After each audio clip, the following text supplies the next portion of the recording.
यार दोस्तों, जीती बाजी कैसे हार गई कांग्रेस, बड़ा खुलासा, बड़ा विस्फोटक खुलासा।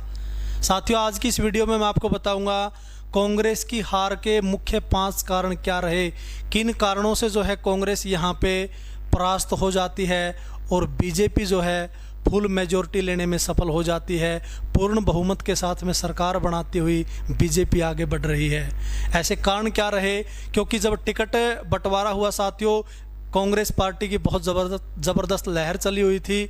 ऐसा लग रहा था कि कांग्रेस जो है लगभग 55 सीटें जो है 50 से 55 सीटें यहाँ पे आराम से ले जाएगी और पूर्ण बहुमत के साथ में सरकार बनाएगी और बीजेपी को हैट्रिक बनाने से रोकेगी।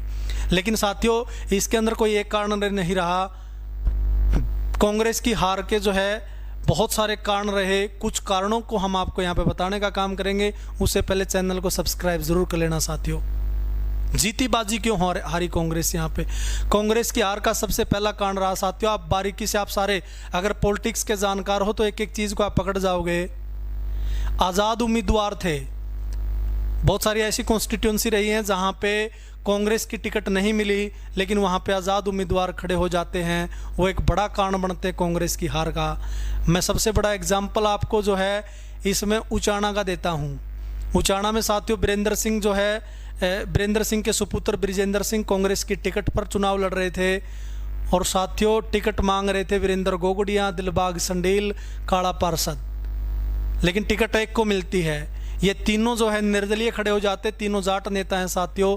और इसके साथ साथ जो है कांग्रेस को नुकसान इन तीनों से हुआ है और इसका परिणाम निकला कि यहाँ पे बीजेपी के देवेंद्र चतुर्भुज अतरी मात्र 32 वोटों से साथियों उचाना में जीत जाते हैं। ये सीट जो है कांग्रेस की झोली में आ सकती थी, बिल्कुल आ सकती थी, आप बताना कमेंट करके। लेकिन यहाँ पे जीत का और हार का क्या कारण रहा? कांग्रेस की हार का कारण रहा निर्दलीय। तो निर्दलीय ऐसी बहुत सारी जो है विधानसभा मिलेंगे आपको, आप नज़र दौड़ाएंगे, ऐसा ही खेला बहुत सारी विधानसभा पे हुआ है जहाँ पे बीजेपी को बेनिफिट मिला है और कांग्रेस को भारी नुकसान हुआ है। ये सबसे बड़ा कारण, पहला कारण।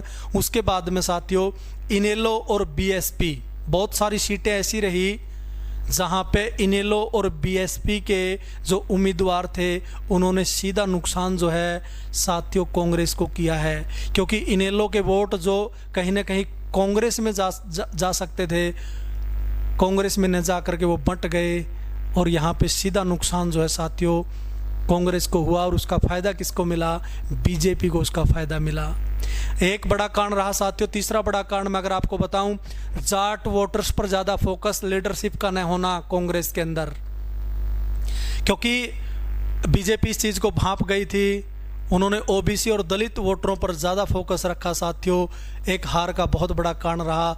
भूपेंद्र सिंह हुड्डा अपनी अगुवाई में चुनाव लड़ रहे थे कि कहीं ना कहीं लहर है और आराम से बहुमत आ जाएगा, लेकिन ऐसा नहीं हुआ साथियों। सभी को जो है अन्य वर्गों को अच्छी प्रकार से साधने में भूपेंद्र सिंह हुड्डा यहाँ पे कहीं ना कहीं नाकाम हो जाते हैं। इसलिए भी साथियों कांग्रेस यहाँ पे पिछड़ती हुई नज़र आई। इसके अलावा एक बहुत बड़ा कारण रहा साथियों कुमारी सैलजा का। पहले तो टिकट बंटवारा जब हुआ उसमें कुमारी सैलजा की बिल्कुल भी नहीं चली, या यूं कहें हम बहुत कम चली साथियों। अकेले भूपेंद्र सिंह हुड्डा 70+ जो उनके मतलब गुट के कह लीजिए आप, जो उनके गुट के उम्मीदवार थे या उनके गुट के लोग थे, उनको टिकट दिलाने में सफल हो जाते हैं और कुमारी सैलजा साथियों रूठ जाती हैं। बहुत सारे प्रकरण हुए, आप सभी को पता है।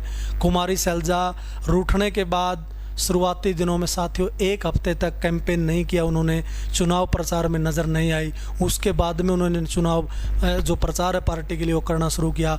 एक बहुत बड़ा फैक्टर हो सकता है साथियों ये, क्योंकि दलित वोट बैंक जो है, कुमारी सैलजा एक बहुत बड़ा चेहरा है, इसमें कोई भी दो मत नहीं है।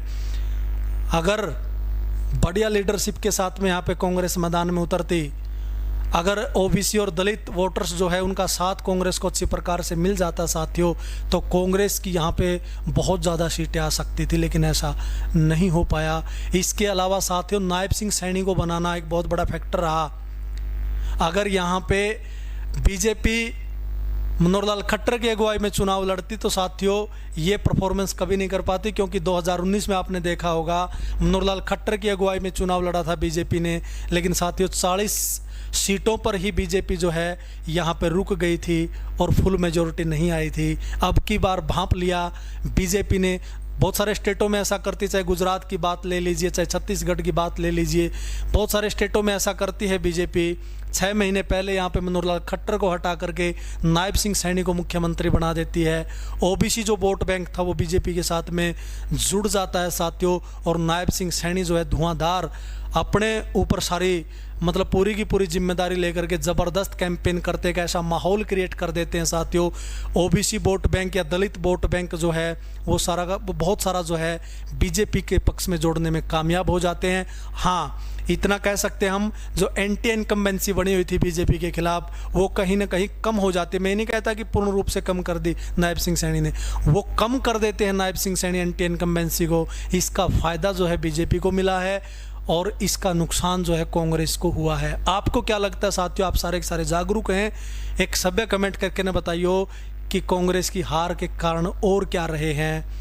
चैनल को सब्सक्राइब करियो, वीडियो ने शेयर करियो। बहुत बहुत धन्यवाद। जय हिंद, जय भारत।